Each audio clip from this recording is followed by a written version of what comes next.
bugün sizlerle birlikte ne eləyirik? Bugün tam üstüne tutma. Bugün sizlerle birlikte yağlı pomadalar almışız, onları deniyoruz. Çekilir misin? Neyse. Bugün sizlerle bunu bir de bunu el kremi falan deneyip böyle bir jöle için bir şey var. Dodağa sürülür. Dodağın rengi değişir be.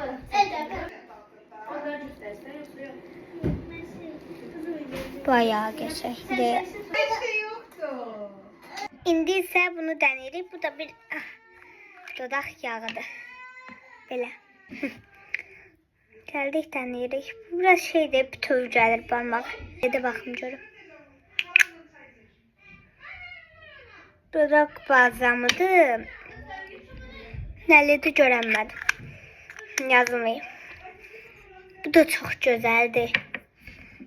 İndi isə bunu deneyirik.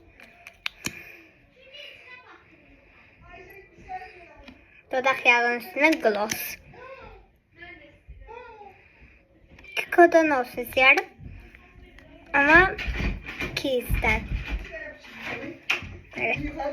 Sonra ise bu da Esma'nındır. Esma kanalına da abone olmayı unutmayın.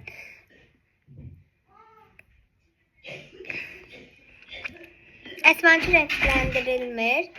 Böyle şeffaftır. Benimki ben o şeyden sevdiğim renkçi ben o şey oldum. Neyse. Şöyle bakın böyle nasıl parlatıyor reklam. Güzel. Şurada onun üstünde yoktu ki.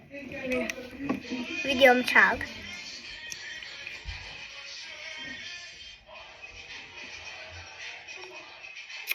Orada görmüyorum. Resimde renklendirdim. Seninki kırmızı ağaç. Neyse. Sonra böyle krem. El kremi de.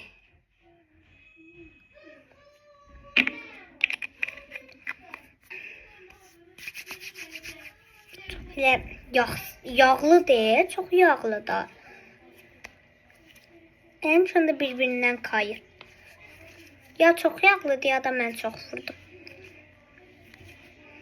Oha, eli mükemmel eli. Kokusu da bir müçtü. Çok güzeldi. Elimi yumuşattım biraz ama müçtü. Sağ olun ve videolarımı izlemeyi unutmayın. Şuraya Meşrebin ilk günü linkini bırakacağım. Sağ olun.